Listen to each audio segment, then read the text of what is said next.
Esto es Radio Intereconomía, Capital Intereconomía, y hoy descolocamos un poco el programa porque tenemos en los estudios la visita de Gonzalo García Andrés. Gonzalo, ¿qué tal? Buenos días, bienvenido.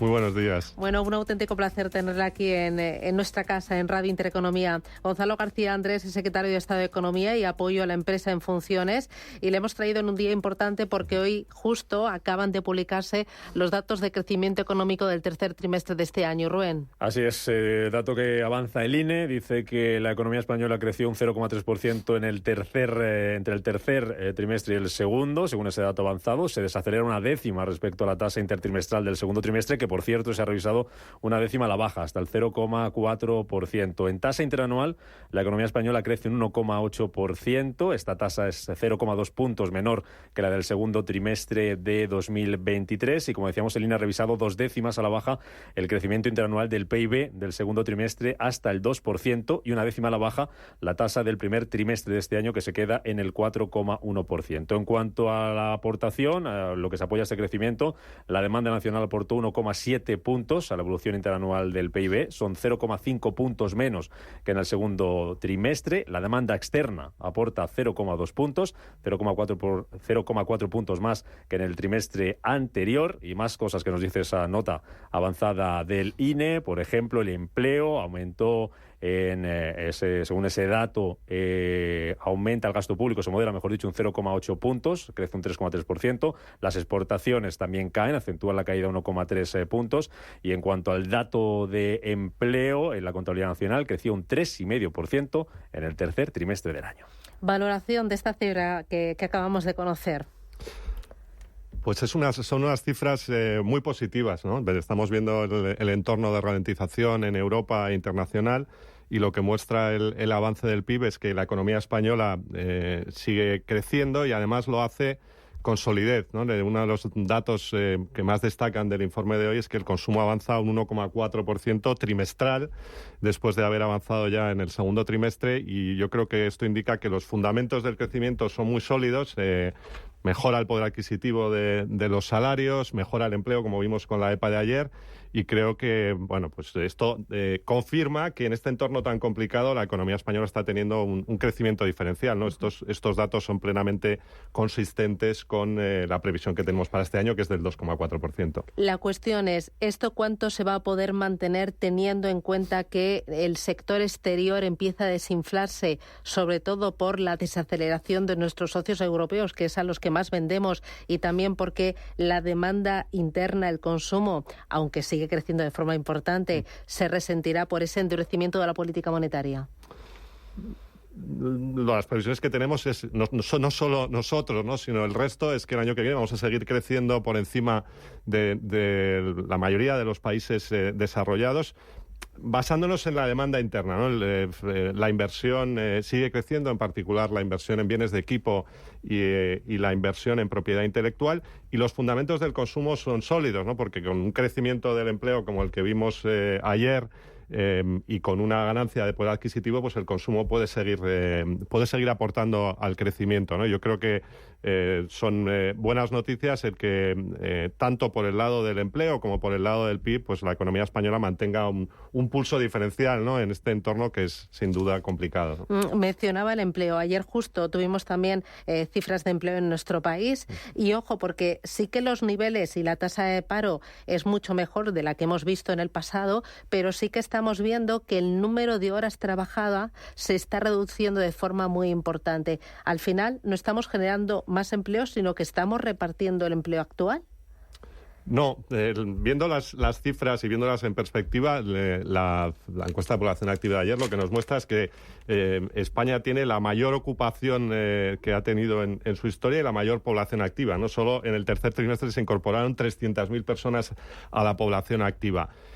Si lo vemos con un poco más de perspectiva, en los últimos 5 años, pues tenemos 1.700.000 más ocupados y 3 millones más de ocupados con contrato indefinido, ¿no? Ha habido un cambio estructural, una mejora en el mercado de trabajo, que es lo que en parte nos está permitiendo tener ese comportamiento en la economía.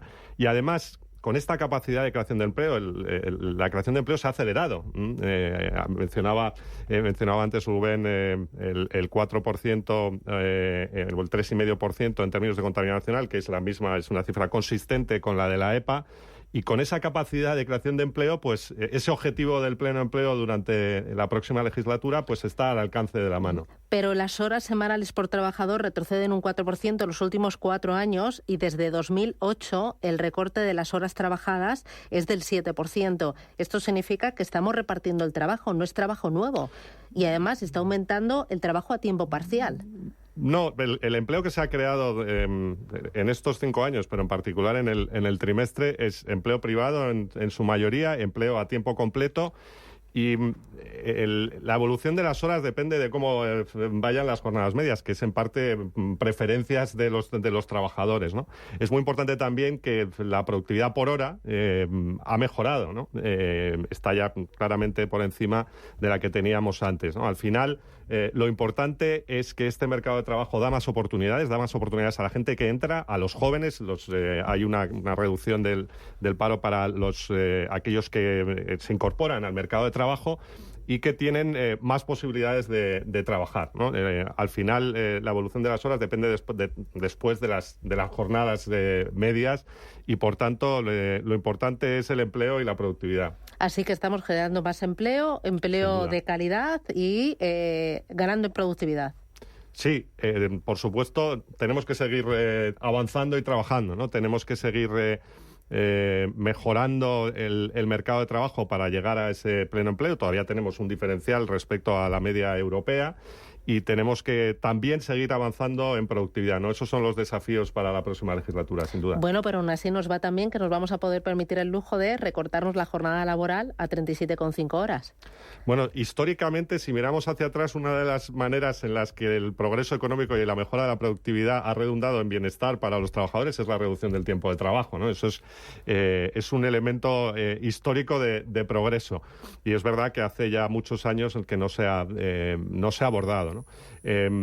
Creo que es muy importante que esta mejora adicional en términos de reducción del tiempo de trabajo se haga en el marco del diálogo social, negociada, adaptada a las condiciones de distintos sectores, ¿no? Y de las distintas ocupaciones.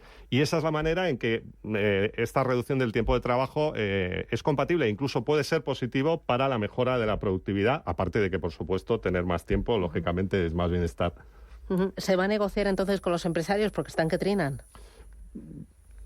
Por supuesto, yo creo que estos datos del mercado de trabajo que vimos ayer son el resultado de una política económica en la cual el diálogo social ha sido fundamental, ¿no? En la reforma laboral, en los ERTE durante la pandemia y en el resto de medidas de política económica y de reforma estructural, ¿no? Yo creo que ese método funciona y, por supuesto, pues las reformas que hay que acometer en esta legislatura igualmente se tienen que hacer en el marco del diálogo social y la negociación colectiva. ¿Se negociará también una próxima subida del salario mínimo interprofesional porque la intención es seguir subiéndolo?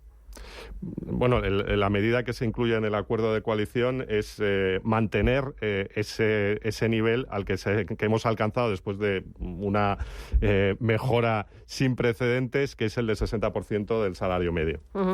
Más cosas que me interesan. Ayer justo el presidente de Repsol decía que estaban dispuestos a frenar las inversiones en nuestro país por el tema de prolongar y hacer permanente el impuesto a las energéticas. ¿No temen ustedes que tras Repsol haya otras empresas que vayan a seguir sus pasos?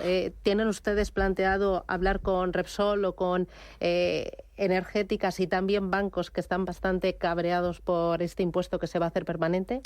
Lo que llama la atención, sinceramente, es que después de los resultados que hemos visto en estos días, haya empresas y líderes de empresas que todavía, digamos, se refieran a la posibilidad de dejar de invertir en España por el gravamen, ¿no? Yo creo que es muy positivo que las empresas tengan un buen desempeño. Afortunadamente, esto no son solo las energéticas y los bancos, ¿no? Esto es muy general. Las pequeñas y medianas empresas, en general, el sector empresarial, creo que se ha recuperado con mucha fuerza y está en una situación, habiendo afrontado dificultades, por supuesto, con la subida de costes, pero creo que está en una situación positiva y sin duda hay muchas empresas españolas y extranjeras queriendo invertir, con lo cual yo creo que el propio interés de las empresas es invertir en nuestro país, particularmente en el ámbito de la transición energética, donde claramente las oportunidades, como vemos todos los días, pues son mucho mayores que en otros sitios. Bueno, aunque han tenido resultados buenos, sí que han tributado por ellos. El 70% de los tributos se han quedado aquí en España. Su impuesto de sociedades ha sido el 37%. ¿Esto no puede hacer daño a la confianza de otras empresas, tanto nacionales como extranjeras? O sea, no sé si piensan ustedes abrir un diálogo con Repsol y otras compañías. La verdad es que perdona, Susana, pero la verdad es que en estos años, con lo que, digamos, el español medio ha tenido que sufrir, el que las empresas que ganan dinero contribuyan no debería sorprender a nadie, al revés, ¿no? Yo creo que... Bueno, contribuyen ya. Efectivamente, pero que quiero decir que eso es compatible con que las empresas sigan mejorando, sigan prosperando, sigan aprovechando las oportunidades. Creo que estamos en una situación en la que, como estábamos diciendo antes, el crecimiento diferencial, eso supone que hay más oportunidades para tener inversiones rentables en España, ¿no? Y eso es compatible con contribuir de manera... ¿No les preocupa entonces que ese impuesto permanente a beneficios extraordinarios a banca y energéticas ahuyente inversiones futuras de empresas españolas o internacionales? Lo que estamos viendo es que el interés general tanto de empresas españolas como de empresas extranjeras por invertir en España es muy alto, y seguimos trabajando para que las condiciones para invertir en España sean mejores. Tres cositas más. Me interesa temas de inflación, que es una gran carga que tenemos las empresas, pero también las familias. Lo notamos cada vez que vamos a la compra. ¿Se plantean ustedes, si siguen el gobierno, el mantener esas ventajas, sobre todo a los más vulnerables, por la subida de la inflación, para compensarles, como tema alimentos, como tema carburantes? Bueno, creo que es muy importante destacar que durante el último año España tenía una inflación muy por debajo de la del resto de los países de la Unión Europea.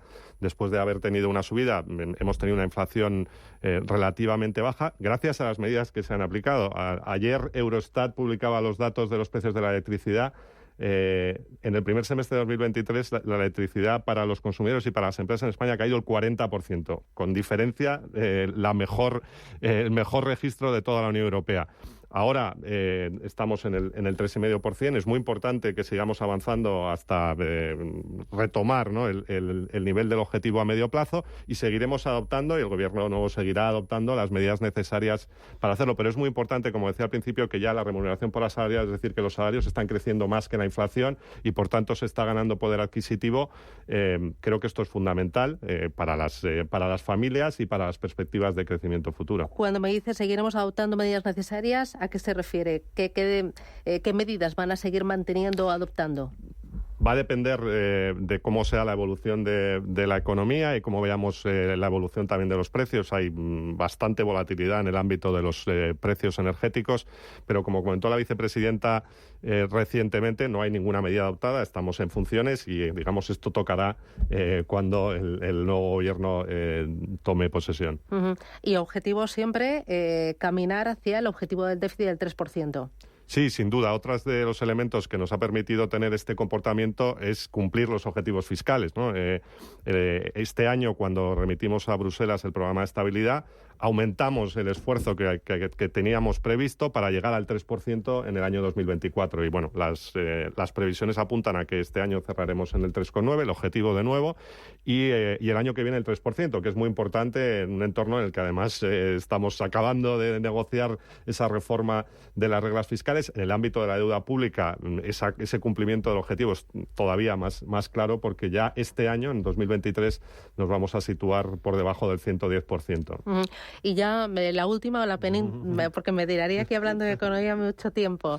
Fondos Next Generation, 1 de cada 4 euros está todavía sin adjudicar. ¿Qué está fallando?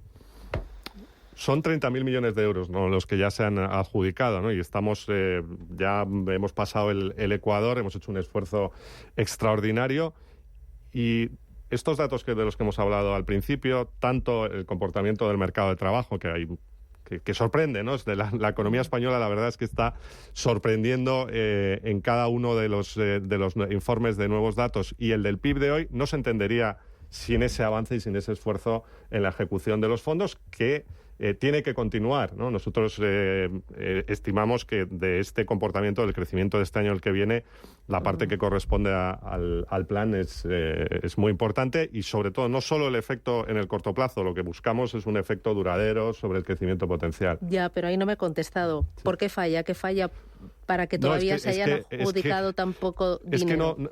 Es que no falla. El haber adjudicado 30.000 millones de euros, hemos recibido 37.000. Uno de cada 4. No, uno de cada 4 no son 30.000 millones de euros, porque no estamos en... esta es la tercera anualidad del plan. Y haber adjudicado ya 30.000 millones de euros, piensa Susana que hemos recibido 37.000 millones de euros de la Unión Europea entre la prefinanciación y los pagos por hitos y objetivos, y hemos pagado alrededor de 38.000. El Tesoro ha desembolsado. El que te hayamos adjudicado ya 30.000 millones son de más de 2 puntos de PIB, ¿no? Y por supuesto ese esfuerzo, como te decía, tiene que continuar, ¿no? Porque esto no es un esfuerzo de 3 años, ¿no? Esto es un esfuerzo continuado. No se va a perder un euro, ni un euro de los fondos. No se va a perder ni un euro, y además, como sabéis, hace 2 semanas el Consejo ha aprobado, fue la semana pasada, el Consejo ha aprobado la adenda al Plan de Recuperación de España, en el que solicitamos todo el dinero que nos quedaba, los 10.300 millones de transferencias que van a ir a los PERTE y un poco más de 83.000 millones de euros para préstamos. Nosotros no vamos a dejar que se deje de usar ni un euro de los que España tiene a su disposición, porque es una gran oportunidad y porque este es un proyecto de país que tenemos que aprovechar y sobre todo ahora ya culminar, ¿no?, en esta legislatura. Que no se quede ni un euro atascado, por favor. Gonzalo García Andrés, secretario de Estado de Economía y Apoyo a la Empresa en Funciones. Muchísimas gracias por acompañarnos, por venir a esta casa, y nada, que vaya todo muy bien. Un abrazo. Muchas gracias fuerte. A vosotros, Encantada. Susana, un placer. Adiós.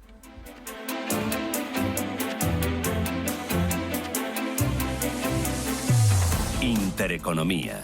Esto es Capital Intereconomía.